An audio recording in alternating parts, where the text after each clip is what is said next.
Hello and welcome to my channel.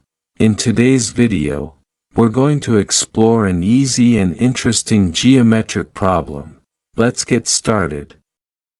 We have line AB, and on this line triangle ACD is constructed. We're given that angle A equals 35 degrees, and angle CDB equals 125 degrees. Our task is to find the values of angle X and angle Y. Let's begin solving the problem step by step.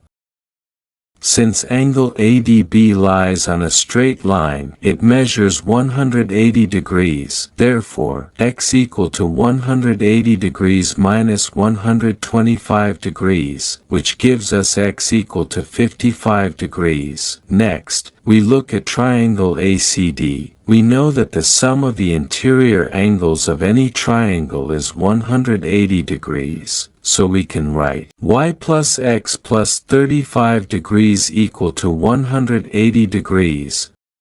Substituting the value of x equal to 55 degrees, we get y plus 55 degrees plus 35 degrees equal to 180 degrees, y plus 90 degrees equal to 180 degrees. Solving for y equal to 180 degrees minus 90 degrees equal to 90 degrees, so the value of angle y is 90 degrees.